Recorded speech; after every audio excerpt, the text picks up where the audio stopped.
ಸಂಗತಿಗಳನ್ನ ಹೇಳ್ತಾ ವಾಯುಜ ವಾಯುಜಯಾದಿ ಯೋಗಯುಕ್ತಾನಾಂ ಅನ್ನುವ ಮಾತುಗಳ ಮೂಲಕ ವಾಯುವಿನ ಗೆಲುವು ಅಂದ್ರೆ ಪ್ರಾಣಜಯ ಅಂತ ಲೆಕ್ಕ. ಪ್ರಾಣವನ್ನ ಗೆಲ್ಲುವುದು ಇನ್ನುಳಿದಂತೆ ಆ ವೃತ್ತಿಕಾಲದಲ್ಲಿ ಮಾಡಲೇಬೇಕಾದ ಕರ್ತವ್ಯಗಳನ್ನ ಈ ಹಿಂದಿನ ಪದ್ಯ ಅಂದ್ರೆ ಈಗ ನಾವು ನೋಡ್ತಾ ಇರುವ ಪದ್ಯದಲ್ಲಿ ಬಂತು. ಪ್ರಯಾಣ ಕಾಲೇ ಮನಸಾಚಲೇನ ಯೋಗಯುಕ್ತೇನ ಚೈವ. ಆ ಯಾರಿಗೆ ಜಯವು ಲಭ್ಯವಾಗುವುದಿಲ್ಲವೋ ಅವನು ಭಗವಂತನನ್ನ ಪಡೆಯುವುದು ಕಷ್ಟ ಅಂತ. ಆದ್ರೆ ಅಕಸ್ಮಾತ್ ಅವನಿಗೆ ಯೋಗದ ದಾರಿಯಲ್ಲಿ ಕುಂಡಲಿನಿಯ ಜಾಗೃತಿಯ ವ್ಯವಸ್ಥೆಯಲ್ಲಿ ಅವನು ಅಂಥ ವಿಶೇಷವಾದ ತಿಳುವಳಿಕೆ ಇಲ್ಲದೆ ಹೋಗಿ ಅಕಸ್ಮಾತ್ ಅವನು ಹಾಗೇನೆ ಜ್ಞಾನ ಇದೆ, ಭಗವಂತನನ್ನ ನಿರಂತರ ನೆನೀತಾನೆ, ಆ ಜ್ಞಾನದ ಜೊತೆಗೆ ಪ್ರಾಮಾಣಿಕವಾದ ಭಕ್ತಿ ಇದೆ, ಇನ್ನು ಉಳಿದದ್ರ ಮೇಲೆ ಸಹಜವಾಗಿಯೇ ಅದು ಜೀವದ ಸ್ವಭಾವದಲ್ಲೇ ಸಹಜವಾಗಿರುತ್ತೆ. ಅದನ್ನು ಹೊರಗಿನಿಂದ ತಂದು ಹಾಕುವುದಲ್ಲ. ಪ್ರಾಕೃತಿಕ ಸಂಪತ್ತುಗಳನ್ನ ಅತಿಯಾಗಿ ಹಚ್ಚಿಕೊಳ್ಳುವುದು ಅನ್ನುವುದು ಜೀವದಲ್ಲಿ ಅತ್ಯಂತ ಸಹಜವಾಗಿ ಇದ್ರೆ ಆವಾಗ ಅದು ಎಷ್ಟು ಮಾಡಿದ್ರು ತಾನಾಗಿಯೇ ಹೋಗ್ಬೇಕು ಹೊರತು ಅದನ್ನ ಯಾರೋ ಹೊರಗಿನಿಂದ ಒತ್ತಡ ಹೇರಿ ಅದರ ವೈರಾಗ್ಯ ಭಾವವನ್ನು ತರಲಿಕ್ಕಾಗುದಿಲ್ಲ. ಅಂಥವನಿಗೂ ಕೂಡ ಮುಕ್ತಿ ಇದ್ದೇ ಇದೆ ಅಂತ ಹೇಳಿ ಅಂಥವರಿಗೆ ಭಗವಂತನ ತಿಳಿವಿನ ವಿಷಯದಲ್ಲಿ ಸ್ವಲ್ಪ ತಿಳುವಳಿಕೆ ಇದ್ರು ಪರಿಪೂರ್ಣವಾದ ಶಾಸ್ತ್ರದ ಬೇರೆ ಬೇರೆ ಮುಖಗಳ ಗುರುತು ಇಲ್ಲದೆ ಹೋದ್ರು ಆ ಭಗವಂತನನ್ನ ಎಷ್ಟು ತಿಳಿದಿದ್ದಾರೋ ಅದರಲ್ಲಿ ಬಹಳ ಶ್ರದ್ಧೆ ಇದೆ, ನಿಷ್ಠೆ ಇದೆ. ಅಂಥ ನಿಷ್ಠೆಯಿಂದಾಗಿ ಅವರು ಭಗವಂತನನ್ನ ಪಡೆದೇ ಪಡೀತಾರೆ. ಅಥವಾ ಮುಂದೆ ಮುಂದೆ ಆ ತಿಳಿವಿನ ದಾರಿಯನ್ನ ಮುಂದುವರಿಸಿಕೊಂಡು ಹೋಗುವಾಗ ಆ ದಾರಿಯನ್ನ ಆ ದಾರಿಯ ಕ್ಲಾರಿಟಿ ಪಡೆಯುವುದಕ್ಕೋಸ್ಕರ ನಾವೇನು ಶಾಸ್ತ್ರದ ಮುಖವನ್ನ ಹಿಡಿದಿದ್ವಿ ಅಂದ್ರೆ ಸ್ವಲ್ಪ ಕಠಿಣವಾದ ತರ್ಕ, ವ್ಯಾಕರಣ ಇತ್ಯಾದಿ ಗ್ರಂಥಗಳ ಆಧಾರವನ್ನ ಅನುಸರಿಸಿದ್ವಿ. ಅದು ಒಂದು ಹಂತಕ್ಕೆ ಭಗವಂತನನ್ನ ತಿಳಿಲಿಕ್ಕೆ ಹೋದ ಮೇಲೆ ಮತ್ತೆ ಆ ಪದಾರ್ಥಗಳ ಬಗೆಗೆ ತಿಳುವಳಿಕೆ ಇರುತ್ತೆ, ಆದ್ರೆ ಅದು ಭಕ್ತಿಗೆ ಬೇಕಾಗಿಲ್ಲ ಅನ್ಸಿದಾಗ ಅದನ್ನ ತುಂಬಾ ಕಮ್ಮಿ ಮಾಡ್ತಾರೆ, ಕೇವಲ ಅರಿವಿನ ಕಡೆಗೆ ಮಾತ್ರ ಗಮನ ಕೊಡ್ತಾರೆ ಅನ್ನೋದನ್ನ ಹೇಳಿ ದೇವಕಿಯ ಮಗನಾದ ಭಗವಂತನ ಕಥೆಯೆಂಬ ಅಮೃತವನ್ನ ನಿರಂತರ ಕುಡಿದು ಕುಡಿದು ಭಕ್ತಿ ಹೆಚ್ಚಿ ಶುದ್ಧವಾದ ಸಂಸ್ಕಾರವುಳ್ಳವರಾಗಿ ಲೋಕದ ಬೇರೆ ವಿಷಯಗಳಲ್ಲಿ ಅನಾಸಕ್ತಿಯನ್ನು ತಾಳಿ, ಆದ್ರೆ ಯಾವುದರ ಬಗ್ಗೆ ಆಸಕ್ತಿ ತಾಳಬೇಕೋ ಅದರ ಬಗ್ಗೆ ಅಗಾಧವಾದ ಬೋಧವನ್ನ ಪಡೆದು ತಿಳಿವನ್ನ ಹೊಂದಿ ಯಾರ ಕಡೆಗೆ ಹೋದ್ರೆ ನಮ್ಮ ಕೊಳೆ ಎಲ್ಲವೂ ಕೂಡ ಪರಿಹಾರವಾಗುತ್ತೋ ಅಂಥ ವೈಕುಂಠಪುರವಾಸಿಯಾದ ಭಗವಂತನನ್ನ ಅವರು ಚೆನ್ನಾಗಿ ಸೇರ್ತಾರೆ. ಇನ್ನು ಕೆಲವರು ಆತ್ಮ ಸಮಾಧಿ ಯೋಗದಿಂದ ಒಂದು ಸತತಂ ಶಾಸ್ತ್ರ ವಿಮರ್ಶೇನ ಭವಿಷ್ಯತಿ ಸಾಕ್ಷಾತ್ಕಾರ ಅಂತ ಒಂದು ಮುಖ ಆದ್ರೆ, ಇನ್ನೊಂದು ಮುಖ ತಿಳಿದ ಸಂಗತಿಯನ್ನ ಧ್ಯಾನದ ಸ್ಥಿತಿಗೆ ಒಯ್ದು ಅಂದ್ರೆ ಅದು ಸಹಜವಾಗಿ ಅಧ್ಯಯನ ಮಾಡ್ತಾ ಬಂತು ಅಂತಂದ್ರೆ ಅದು ಬೇರೆ. ಕೆಲವರು ಹಠಯೋಗದಿಂದ ನಿರಂತರ ಪ್ರಾಣಾಯಾಮ, ಜಪಾನುಷ್ಠಾನ, ಏಕಾಂತದಲ್ಲಿ ಯೋಗದ ಅನೇಕ ಸಿದ್ಧಿಗಳನ್ನ ಪಡೀಲಿಕ್ಕಾಗಿ ಮಾಡುವ ಹಠಯೋಗದ ಪ್ರಯತ್ನ, ಇದು ಕೂಡ ಭಗವಂತನ ದರ್ಶನಕ್ಕೆ ಕಾರಣ ಆಗುತ್ತೆ. ಆದ್ರೆ ಒತ್ತಾಯ ಮಾಡಿ ನಾವು ಅದನ್ನ ಪಡೀಲಿಕ್ಕೆ ಪ್ರಯತ್ನ ಪಟ್ಟದ್ರಿಂದ ಅದರಲ್ಲಿ ಸುಖ ಅನ್ನೋದು ಸ್ವಲ್ಪ ಕಮ್ಮಿ ಇರುತ್ತೆ ಅಂತ ಗೀತೆಯ ಹಿಂದಿನ ಕೆಲವು ಸಂಗತಿಗಳನ್ನು ಹೇಳುವಾಗ ಹೇಳಿದ್ದಾರೆ. ಆದ್ರೆ ಅಪ್ರಯತ್ನವಾಗಿ ಸಮಾಧಿಗೆ ಹೋಗುವ, ತಿಳುವಳಿಕೆಯಿಂದ ತುಂಬಿ ತುಳುಕಿ ಭಗವಂತನನ್ನ ಸದಾ ನೆನೆಯುವಂತಹ ಮಂದಿ ಪ್ರಕೃಷ್ಟವಾದ ಬಲಿಷ್ಠವಾದ ಪ್ರಕೃತಿಯನ್ನ ಗೆದ್ದು ನಿನ್ನನ್ನೇ ಹೊಂದುವುದಕ್ಕೋಸ್ಕರ ಇಷ್ಟೆಲ್ಲ ಬುದ್ಧಿವಂತಿಕೆಯ ಬಲದಿಂದ ಪ್ರಯತ್ನ ಪಡ್ತಾರೆ. ಅದು ಯಶಸ್ವಿಯಾಗುತ್ತೆ. ಅವರಿಗೆ ಈ ಯೋಗದ ದಾರಿ ಅಥವಾ ಜ್ಞಾನದ ದಾರಿ ಎಂದೂ ಕೂಡ ಶ್ರಮದಾಯಕ ಅಂತ ಅನ್ನಿಸುವುದಿಲ್ಲ. ಅವರು ಸತತವಾಗಿ ನಿನ್ನನ್ನ ಸೇವೆ ಮಾಡ್ತಾ ನಿನ್ನ ಬಗೆಗೆ ಮತ್ತಷ್ಟು ಮತ್ತಷ್ಟು ತಿಳುವಳಿಕೆಯನ್ನು ಹೊಂದುತ್ತಾ ಉತ್ತಮವಾದ ಗತಿಯನ್ನ ಪಡೀತಾರೆ. ಇದು ಇನ್ನಿಷ್ಟು ಜನರ ಸ್ವಭಾವ. ಏತು ತದ್ಭಾವಿತಾ ಲೋಕೆ ಏಕಾಂತಿತ್ವಂ ಸಮಾಶ್ರಿತಾ ಏತದಭ್ಯಧಿಕಂ ತೇಷಾಂ ತತ್ತೇಜ ಪ್ರಾಕ್ ಪ್ರವಿಶಂತ್ಯುತ. ಮೋಕ್ಷ ಧರ್ಮ ಪರ್ವದಲ್ಲಿ ಹಿಂದೆ ಹೇಳಿದ ಎರಡು ಮಾತು ಭಾಗವತದ್ದು. ಮೋಕ್ಷ ಧರ್ಮ ಪರ್ವದಲ್ಲಿ ಹೇಳಿದ ಮಾತು ಏತು ತದ್ಭಾವಿತಾ, ಯಾರು ಅವನೇ ಈ ಜಗತ್ತಿನ ಸೃಷ್ಟಿ ಸ್ಥಿತಿ ಲಯಗಳಿಗೆ ಕಾರಣ ಅಂತ ಭಾವಿಸಿ ಅವನು ಅಲುಗಾಡದೆ ಜಗತ್ತಿನ ಯಾವ ಸಂಗತಿಯೂ ಅಲ್ಲಾಡುವುದಿಲ್ಲ ಅಂತ ತಿಳಿದು ಏಕಾಂತಿತ್ವಂ ಸಮಾಶ್ರಿತಾ, ಒಬ್ಬನೇ ಇರ್ತಾನೆ, ಒಬ್ಬನಾದ ದೇವನನ್ನೇ ಆಶ್ರಯಿಸಿರ್ತಾನೆ, ಉಳಿದ ಲೋಕದ ಬಯಕೆಗಳ ಬಗೆಗೆ ಆತ ತಲೆಯೇ ಕೆಡಿಸಿಕೊಳ್ಳುವುದಿಲ್ಲ, ಭಗವಂತನೇ ಎಲ್ಲವನ್ನೂ ನನಗೆ ಒದಗಿಸುವವನು ಅನ್ನುವ ಎಚ್ಚರ ಇರುವುದರಿಂದ ಅವನಿಗಿಂತ ಮಿಗಿಲಾದ ಮತ್ತೊಂದು ತತ್ವ ಇಲ್ಲ. ಈ ಜಗತ್ತಿನಲ್ಲಿ ಏನೇನಿದೆಯೋ ಇದನ್ನು ಎಲ್ಲವನ್ನೂ ಮೀರಿ ನಿಂತವನು ಅಂತ ಪರಮಾತ್ಮನನ್ನ ತೇಳಿ ಈ ಜಗತ್ತಿನ ಬಗೆಗಿನ ಅಧಿಕಾರ, ಅದರ ಸೆಳೆತವನ್ನ ಮೀರಿ ನಿಂತ ವ್ಯಕ್ತಿತ್ವ, ಇಂಥವನೇ ದೇವರು ಅಂತ ಅವನು ಉಪಾಸನೆ ಮಾಡಿದ್ರಿಂದ ಆ ಬೆಳಕಿನಲ್ಲಿ ಅವನು ಪ್ರವೇಶ ಮಾಡ್ತಾನೆ. ಏಕಾಂತ ಭಕ್ತಿ ಅಂತ ಅನ್ನೋದು ಭಕ್ತಿಯಲ್ಲೇ ಅತ್ಯಂತ ಉನ್ನತವಾದದ್ದು. ನಮಗೆ ಲೋಕದಲ್ಲಿ ಕಷ್ಟ ಆಗ್ತಾ ಇದೆ ಅಂತ ಗೊಣಗಿ ದೇವರ ಹತ್ರ ಕಷ್ಟ ಪರಿಹಾರ ಮಾಡು ಅಂತ ಕೇಳುವುದು, ಅಥವಾ ಆ ಒಳ್ಳೆಯ ಶರೀರ ಅದು ಸಿಕ್ಕಿ ನನಗೆ ಭೋಗಗಳನ್ನು ಅನುಭವಿಸ್ಲಿಕ್ಕೆ ಅನುಕೂಲಕರವಾಗಿ ಅಂದ್ರೆ ಒಳ್ಳೆಯ ಶರೀರವನ್ನ ಭೋಗಕ್ಕಾಗಿ ಬಯಸುವುದು, ಏನೇನು ಇರುತ್ತಲ್ಲ ಬಯಕೆಗಳ ರಾಶಿ, ಅದ್ಯಾವುದು ಅವನಿಗೆ ತಲೆಗೆ ಹೋಗುದೇ ಇಲ್ಲ. ದೇವರನ್ನು ಕೇಳುವುದು ನೀನ್ ಬೇಕು ಅಂತ ಹೊರತು ನಿನ್ನಿಂದಾಗಿ ನನಗೆ ಸುಖ ಬೇಕು, ನಿನ್ನಿಂದಾಗಿ ನನಗೆ ವ್ಯಕ್ತಿಗತವಾದ ಈ ಕಷ್ಟಗಳಿಂದ ಪರಿಹಾರ ಆಗಬೇಕು ಅಂತ ಅವನು ಕೇಳಲಿಕ್ಕೆ ದೇವರನ್ನ ಪ್ರೀತಿಸುವುದೇ ಅಲ್ಲ. ದೇವರನ್ನ ಪ್ರೀತಿಸುವುದು ದೇವರು ಪ್ರೀತಿಗೆ ಪಾತ್ರನಾದ ಅರ್ಹನಾದ, ನಾವು ಕೇಳದೇ ಇದ್ರೂ ಅನಂತ ಕಾಲದಿಂದ ನಮಗೆ ಅಗತ್ಯವಾದದ್ದನ್ನೆಲ್ಲ ಕಾಲ ಕಾಲಕ್ಕೆ ಒದಗಿಸುವ, ನಮ್ಮ ಬಗೆಗೆ ಪೂರ ತಿಳಿದ ಸರ್ವಜ್ಞ ಅಂತ ಭಾವಿಸಿ ಮನಸ್ಸಿನಲ್ಲಿಯೂ ಕೂಡ ತನಗೆ ಬೇಕಾದ್ದೇನೋ ಒಂದಾಗ್ಲಿಲ್ಲ, ದೇವರು ನನ್ನ ಬಗೆಗೆ ಕಣ್ಣೇ ತೆರಿಲಿಲ್ಲ ಅಂತ ಯೋಚನೆಯೇ ಬಾರದೆ ಅವನ ಬಗ್ಗೆ ತಿಳಿದು ನಂಬಿ ಕಾರ್ಯಪ್ರವೃತ್ತನಾದಂತಹ ಭಕ್ತ ಅವನನ್ನ ಅನಾಯಾಸವಾಗಿ ಹೊಂದುತ್ತಾನೆ. ಸಂಪೂರ್ಣಾನಾಂ ಭವೇನ್ ಮೋಕ್ಷಃ ವಿರಕ್ತ ಜ್ಞಾನ ಭಕ್ತಿಭಿಃ ನಿಯಮೇನ ತಥಾಪಿ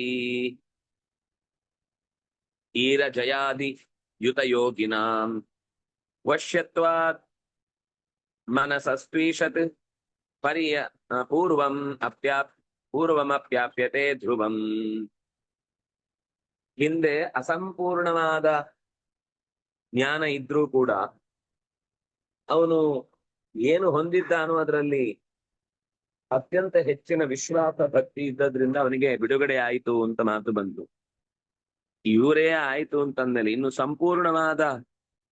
ಸಂಪೂರ್ಣಾನಾಂ ಯಾವ್ದ್ರಿಂದ?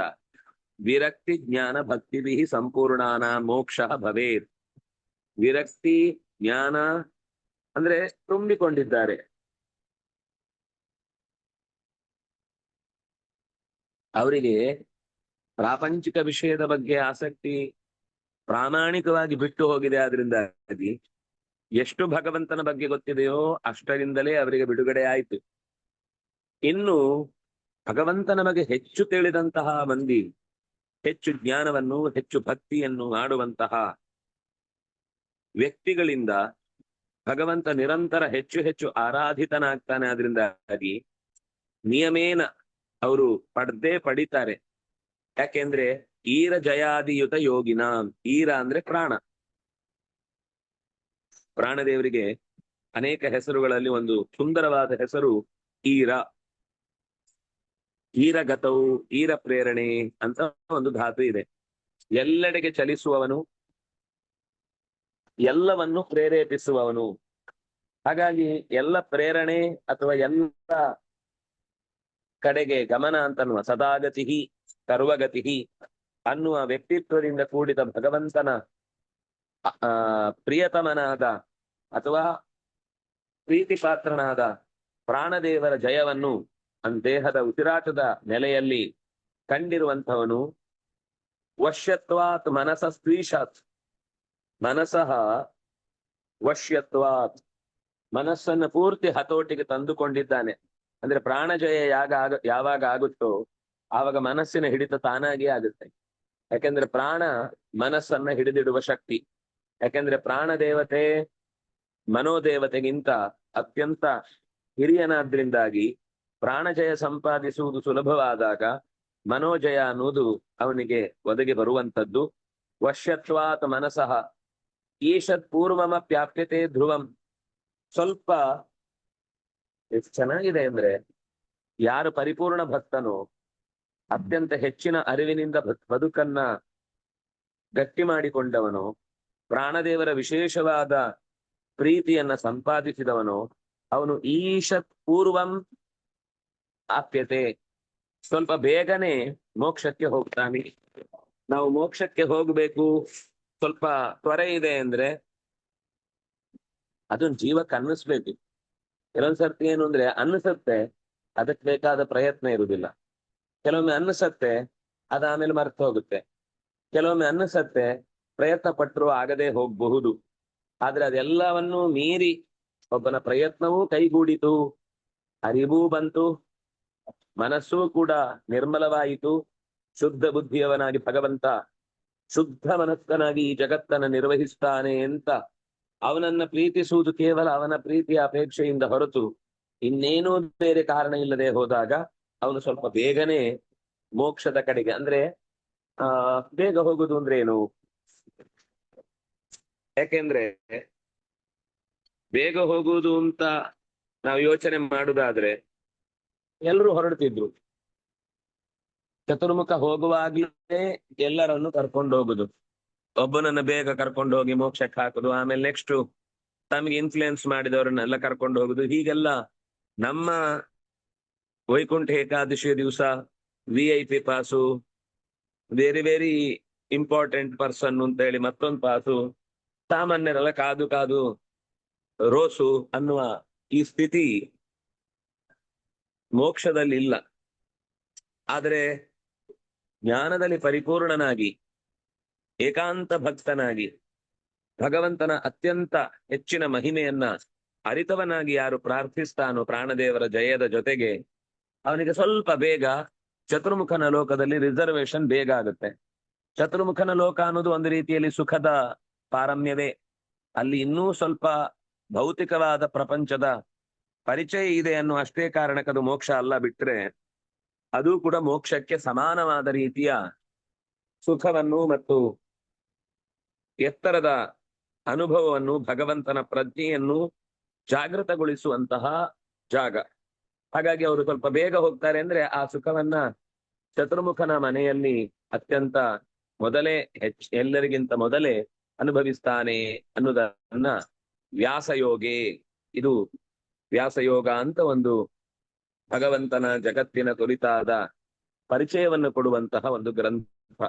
ಈ ಎರಡೂ ಹಿಂದಿನ ಮಾತುಗಳು ನಮಗೆ ಲೋಕದಲ್ಲಿ ಪ್ರಸಿದ್ಧ, ಭಾಗವತ ಮತ್ತು ಮೋಕ್ಷ ಧರ್ಮ.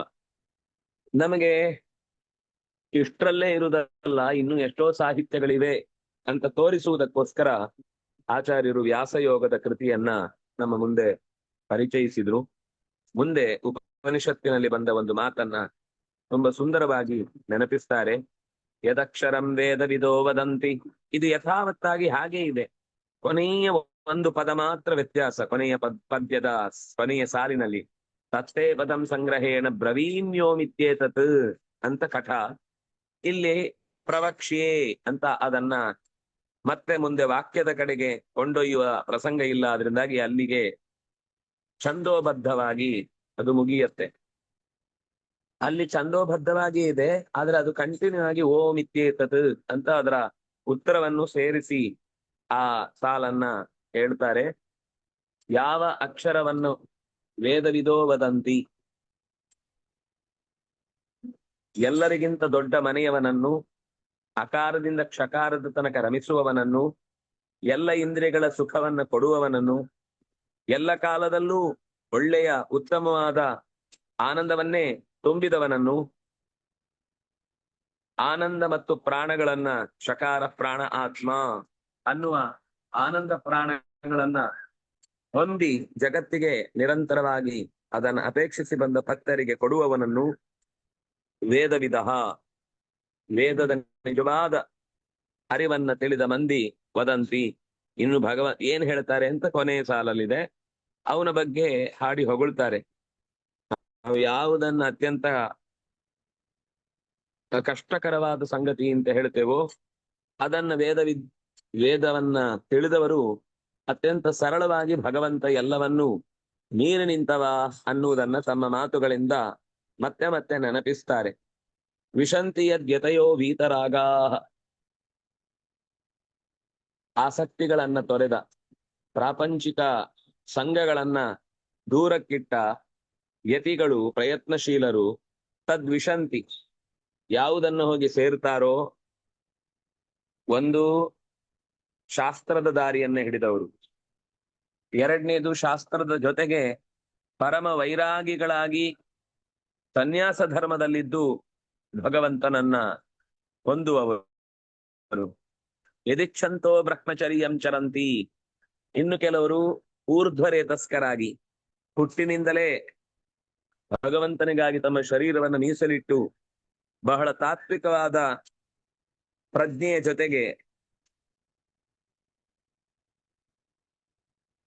ಸ್ವಲ್ಪವೂ ಕೂಡ ದೇಹದಲ್ಲಿ ವಿಕಾರ ಉಂಟಾಗದಂತೆ ಅವನಿಗೋಸ್ಕರ ಮೀಸಲಾದ ಶರೀರ ಅಂತ ಬ್ರಹ್ಮನ ಕಡೆಗೆ ಚರಣ ಯಾರು ಚರಂತಿ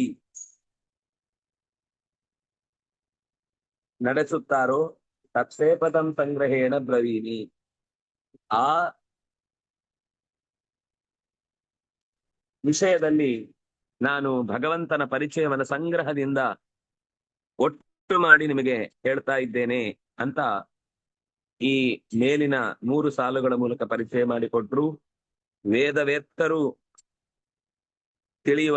ತಿಳಿಯುವುದಕ್ಕಾಗಿ ಬಳಸುವ ದಾರಿ ಒಂದು, ಯತಿಗಳಾದವರು ತಿಳಿಯುವುದವನನ್ನೇ ಆದ್ರೂ ಕೂಡ ಅವರ ಒಂದು ದಾರಿಯೇ ಬೇರೆ.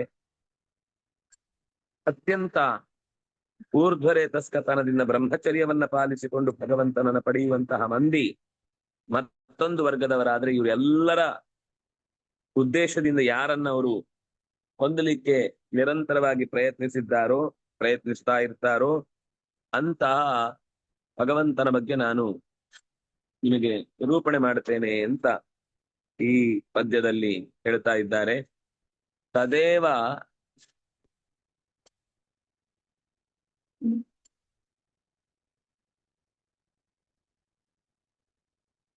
ತದ್ಧ್ಯೇಯಂ ತದೇವ ಸಾಧ್ಯಂ ಅಥವಾ ಸಾಧ್ಯ ಇಯಂ ಇತಿ ಪ್ರಪಂಚಯತಿ ಯದಕ್ಷರಂ ವೇದವಿದೋ ವದಂತಿ ಇತ್ಯನೇನ ಪದ್ಯೇನ ಪ್ರಾಪ್ಯತೆ ಮುಮುಕ್ಷುಭಿಃ ಇತಿ ಪದಂ ಸ್ವರೂಪಂ. ತತ್ತೇ ಪದಂ ಅಂದ್ರೆ ಭಗವಂತನ ಸ್ವರೂಪವನ್ನು ಯಾವ ಮುಮುಕ್ಷುಗಳು ಹೊಂದುತ್ತಾರೋ, ಯಾವ ಜಿಜ್ಞಾಸುಗಳು ಅವನೇ ಬೇಕು ಅಂತ ಹಠ ಮಾಡ್ತಾರೋ ಆ ಪದವನ್ನ, ಆ ಸ್ವರೂಪವನ್ನ ನಾನು ಹೇಳ್ತೇನೆ. ಯಾಕೆಂದ್ರೆ ಅಪರೋಕ್ಷ ಜ್ಞಾನಿಗೂ ಭಗವಂತನ ದರ್ಶನ ಬೇಕು ಅಂತಿರುತ್ತೆ. ಪರೋಕ್ಷ ಜ್ಞಾನ ಇದ್ದು ಕೂಡ ಭಗವಂತನ ಕಾಣದವರು ಮತ್ತೆ ಮತ್ತೆ ಕಾಣುವ ಅಪೇಕ್ಷೆಯನ್ನ ತಾಳ್ತಾ ಇರ್ತಾರೆ. ಪದಗತವು ಅನ್ನುವ ಧಾತು ಹೇಗೆ ಸ್ವರೂಪ ಅಂತ ಅರ್ಥ ಆಯ್ತು ಅಂದ್ರೆ, ಸ್ವರೂಪ ಅಂತಂದ್ರೆ ಅವನದ್ದೇ ಸ್ಥಿತಿಯನ್ನ ಅವನೇ ತಿಳಿಯುವುದು. ಅದು ಪದಗತವು ಅನ್ನುವ ಧಾತುವಿನಿಂದ ಪದ್ಯತೆ ಇತಿ ಪದಂ. ಯಾಕಂದ್ರೆ ಜೀವ ಈ ಭೌತಿಕವಾದ ಬಲೆಯಿಂದ ಪಾರಾದಾಗ ಅದು ಅರಿವಿನ ಶಾಖೆಯಾಗಿ ಮಾರ್ಪಡುತ್ತೆ. ಈ ಭೌತಿಕ ಸಂಪರ್ಕ ಇಲ್ಲದೆ ಇದ್ದಾಗ ಜೀವನೇ ಜ್ಞಾನಾನಂದ ರೂಪ. ಅದು ಕಣ್ಣಿನಿಂದ, ಕಿವಿಯಿಂದ, ಮೂಗಿಯಿಂದ ಎಲ್ಲಿಂದ ನೋಡಿದ್ರೂ ಜ್ಞಾನವೇ ಬರ್ತಾ ಇರುತ್ತೆ. ಅಂತಹ ಭಗವಂತನ ಈ ತಿಳುವಳಿಕೆಗಾಗಿ ಬಳಸಿದ ಸ್ವರೂಪಭೂತವಾದ ಶರೀರ ಏನಿದೆ ಅದು ಪದಂ, ತಿಳಿಲಿಕ್ಕಾಗುವಂಥದ್ದು, ತಿಳಿಸಿಕೊಡುವಂಥದ್ದು. ಅಂತಹ ಭಗವಂತನನ್ನು ತದ್ವಿಷ್ಣು ಪರಮಂ ಪದಂ ಇತಿ ಶ್ರುತೇಶ್ಚ. ನಾವು ವಿಷ್ಣು ಪುರಾಣದಲ್ಲಿ ಯಾವ ಸಾಲನ್ನು ನೋಡ್ತಾ ಇದ್ದೇವೆ, ತತ್ತೇ ಪದಂ ಅನ್ನುವಲ್ಲಿ ತದ್ವಿಷ್ಣು ಪರಮಂ ಪದಂ ಇತಿ ಶ್ರುತೇಶ್ಚ. ಮತ್ತೆ ಗೀತೆಗೆ ಆ ವಿಷ್ಣು ಸೂಕ್ತದ ಸಂಪರ್ಕವನ್ನ ಆಚಾರ್ಯರು ಇಲ್ಲಿ ನೆನಪಿಸಿದ್ರು. ಇಲ್ಲಿ ಏನು ನೀವು ಈ ಗೀತೆಯ ಸಾಲಿನಲ್ಲಿ ಓದಿದ್ರಿ ಅದು ಮತ್ತೆ ವಿಷ್ಣು ಸೂಕ್ತದಲ್ಲಿ ಬಂದ ಸಂಗತಿಯನ್ನೇ ಇದು ನಿರೂಪಣೆ ಮಾಡಿದ್ದಾದ್ರಿಂದ ವೇದಾದಪಿ ಪರಂ ಚಕ್ರೆ ಅನ್ನುವ ವಿಷಯ ಮತ್ತೆ ಮತ್ತೆ ದೃಢ ಆಗುತ್ತೆ. ಗೀಯಸೆ ಪದಮಿತ್ಯೇವ ಮುನಿಭಿ ಪದ್ಯತೆ ಯತ. ಅಲ್ಲಿಂದ ತಿಳಿಲಿಕ್ಕೆ ಆಗದಷ್ಟು ನಾವು ದುರ್ಬಲರಾದಾಗ ನಮಗೆ ಆ ವಿಷಯ ಕೈ ತಪ್ಪುವುದಿಲ್ಲ ಅನ್ನೋದಕ್ಕೋಸ್ಕರವೇ, ಕೈ ತಪ್ಪಬಾರ್ದು ಅನ್ನುವುದಕ್ಕೋಸ್ಕರವೇ, ಜ್ಞಾನದಿಂದ ವಂಚಿತ ಯಾರೂ ಆಗಬಾರ್ದು ಅನ್ನೋದಕ್ಕೋಸ್ಕರವೇ ವೇದವ್ಯಾಸರು ಅದರಲ್ಲೂ ಈ ಗೀತೆಯಲ್ಲಿ ಹೇಳುವ ಪ್ರತಿಯೊಂದು ಸಾಲು ಕೂಡ ಮತ್ತೆ ಮತ್ತೆ ಮನನ ಮಾಡಿ ಬದುಕನ್ನ ಕಟ್ಟಿಕೊಡುವಂಥದ್ದು. ಗೀಯಸೆ ಪದಂ ಇತ್ಯೇವ ಮುನಿಭಿ ಪದ್ಯತೆ ಯತ. ನಿರಂತರವಾಗಿ ಭಗವಂತನನ್ನ ಪರಿಚಯಿಸುವಾಗ ವಿಷ್ಣು ಪದ ಅಂತ ಪರಿಚಯಿಸ್ತಾರೆ. ಆಕಾಶಕ್ಕೂ ಅದೇ ಹೆಸರು, ಭಗವಂತನಿಗೂ ಅದೇ ಹೆಸರು.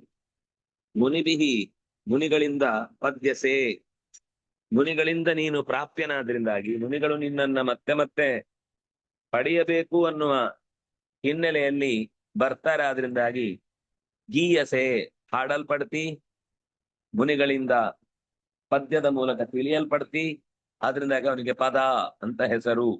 ಇದು ನಾರದೀಯ ಪುರಾಣದಲ್ಲಿ ಪದ ಅನ್ನೋದಕ್ಕೆ ಆಚಾರ್ಯರು ನೆನಪಿಸಿದಂತಹ ಶ್ಲೋಕದ ಅರ್ಥ.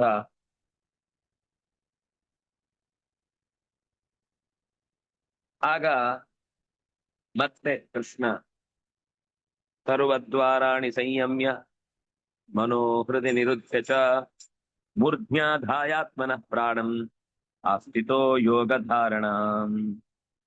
ಸರಿ, ಹೇಗೆ ಪ್ರಾಣೋತ್ಕ್ರಮಣದ ಸಂದರ್ಭದಲ್ಲಿ ದೃಢವಾಗಿ ಮನುಷ್ಯ ತನ್ನ ಶರೀರವನ್ನ ಸಿದ್ಧಪಡಿಸಬೇಕು, ಅದಕ್ಕೆ ಹೇಳಿದ್ರು ಸರ್ವದ್ವಾರಾಣಿ ಸಂಯಮ್ಯ. ಎಲ್ಲ ಇಂದ್ರಿಯ ದ್ವಾರಗಳನ್ನು ಮುಚ್ಚಿ, ಯಾವ ಇಂದ್ರಿಯದ ಭಾಗಗಳು ಕೂಡ ಕೆಲಸ ಮಾಡದಂತೆ ನಿಯಮನಗೊಳಿಸಿ, ಮನಸ್ಸನ್ನು ಹೃದಯದಲ್ಲಿ, ಅಂದ್ರೆ ಹೃದಯದಲ್ಲಿ ಭಗವದ್ ರೂಪದಲ್ಲಿ ನೆಲೆಗೊಳ್ಳುವಂತೆ ಮಾಡಿ, ಮನೋಹೃದಿ ನಿರುದ್ಯ ಚ ಮೂರ್ಧಿ ಆದಾಯ, ಆತ್ಮನನ್ನು ತನ್ನ ಸ್ವರೂಪಭೂತವಾದ ಶರೀರವನ್ನಲ್ಲಾಡದಂತೆ ಅಲ್ಲೇ ಇರಿಸಿ ಮನಸ್ಸನ್ನು ಒಂದು ಕಡೆಗೆ ದೃಢವಾಗಿ ಮೂರ್ಧ್ನಿ ಆದಾಯ, ಆ ಪ್ರಾಣವನ್ನು ಆತ್ಮನಃ ಪ್ರಾಣಂ, ಆತ್ಮನ ಶಕ್ತಿಯನ್ನು, ಪ್ರಾಣಶಕ್ತಿಯನ್ನು ನೆತ್ತಿಯ ತನಕ ತಂದು ಆಸ್ಥಿತ ಯೋಗಧಾರಣ. ಆಜ್ಞೆ ಬರುವ ತನಕ ಹೊರಗೆ ಹೊರಗ್ಲಿಕ್ಕಾಗುದಿಲ್ಲ. ಎಷ್ಟೋ ಸರ್ತಿ ಅವನು ಭ್ರೂ ಮಧ್ಯದ ತನಕ ಬಂದು ಆಕಾಶದ ದಾರಿಯಲ್ಲಿ ಕಾಣುವ ಜಗತ್ತಿನ ಎಲ್ಲದರ ಸಂಬಂಧಗಳ ಪರಿಚಯ ಆದ್ರೂ ಕೂಡ ಆಸ್ಥಿತ ಪ್ರಾಣಂ ಆಸ್ಥಿತ, ಸ್ಥಿರವಾಗಿ ಒಂದೇ ಕಡೆಗೆ ಕೂತಿರ್ತಾನೆ ಅನ್ನೋದನ್ನು ಹೇಳಿ ತಮಸಃ ಪರಸ್ತಾತ್ ಅಂತ ಹಿಂದೆ ಮಾತು ಬಂತು. ಅಂದ್ರೇನರ್ಥ? ತಮಸ್ಸು ಅಂದ್ರೆ ಈ ಮಣ್ಣು ನೀರು ಗಾಳಿ ಬೆಂಕಿ ಆಕಾಶದ ಮಿತಿಯನ್ನ ಕೊಡುವ,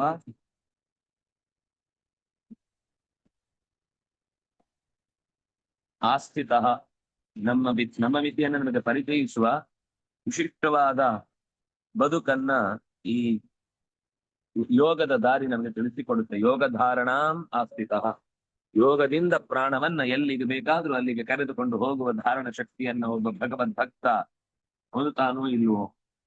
ಖಂಡಿತ ಹೊಂದುತ್ತಾನೆ. ಭಗವಂತನನ್ನು ಪಡಿಲಿಕ್ಕೆ ಭಗವಂತನ ಬಗ್ಗೆ ಏನು ಗೊತ್ತಿರಬೇಕಾಗಿಲ್ಲ. ಅವನು ನಮ್ಗೆ ದೊಡ್ಡವನು ಮತ್ತು ಅವನನ್ನ ನಾವು ಸರ್ವದಾ ಗೌರವಿಸ್ಬೇಕು ಅಂತ ಗೊತ್ತಿದ್ದಾಗ ಎಲ್ಲಿದ್ರೂ ಕೂಡ ಒಂದು ಯೋಚನೆ ಹೋಗುತ್ತೆ. ಇದು ಒಟ್ಟು ಈ ಪದ್ಯದಲ್ಲಿ ಹೇಳಿದ ಮಾತು. ಯೋಗ ಧಾರಣ ಅಂತಂದ್ರೆ ಉಪಾಯವನ್ನು ಬಲ್ಲವನಾದದ್ದು, ಭಗವದ್ ಯೋಗವನ್ನ ಸಂಪಾದಿಸುವುದು. ಅದು ಮುಖ್ಯವಾಗಿ ಪ್ರಾಣನ ಉಪಾಸನೆಯನ್ನ ಮಾಡಿದ್ರಿಂದಾಗಿ ಅವನ ಜೀವದ ಗತಿಯನ್ನ ಅವನು ಬಲ್ಲವನಾಗಿ ಉತ್ತಮವಾದ ಲೋಕವನ್ನ ಅವನು ಸೇರ್ತಾನೆ ಅನ್ನೋದನ್ನೇ ಈ ಪದ್ಯದ ಮೂಲಕ ಹೇಳಿದ್ರು. ಹಾಗೆ ಹೇಳುವಾಗ ಅವನಿಗೆ ಗೊತ್ತಿರಬೇಕಾದದ್ದು ಭಗವಂತ ನಮ್ಮಂತೆ ಪ್ರಾಕೃತವಾದ ಶರೀರ ಉಳ್ಳವನಲ್ಲ, ಅವನದನ್ನ ಮೀರಿ ನಿಂತವನು. ಆಮೇಲೆ ಬ್ರಹ್ಮಚರ್ಯ ಅಂತ ಶಬ್ದ ಬಂತು, ಅದಕ್ಕೆ ಮತ್ತೆ ತಾತ್ಪರ್ಯದಲ್ಲಿ ನಿರೂಪಣೆ ಮಾಡಿದ್ರು. ಮನ ಆದೀನಾಂ ಬ್ರಹ್ಮಣಿ ಚರಣಂ ಬ್ರಹ್ಮಚರ್ಯಂ. ಮನಸ್ಸು ಮೊದಲಾದ ಇಂದ್ರಿಯಗಳು ಪರಮಾತ್ಮನಲ್ಲೇ ನೆಲೆಗೊಳ್ಳುವುದಕ್ಕೆ ಸದಾ ಹಾತರಿಯುವ ಸ್ಥಿತಿ ಉಳ್ಳವನನ್ನ ಈ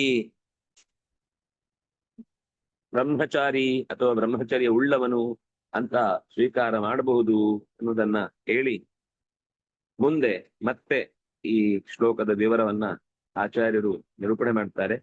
ನಾಳೆಯ ಹೊತ್ತಿನಲ್ಲಿ ಈ ಪದ್ಯಗಳ ಅನುಸಂಧಾನವನ್ನು ಮುಂದುವರೆಸೋಣ ಅಂತ ಹೇಳ್ತಾ ವಿಷ್ಣು ಪುರಾಣದಲ್ಲಿ ಈಗಲೇ ಸಿಗೋಣ. ಶ್ರೀ ಹರಿಪ್ರಿಯತಾಂ ಶ್ರೀಕೃಷ್ಣಾರ್ಪಿತಂ ಅಸ್ತು.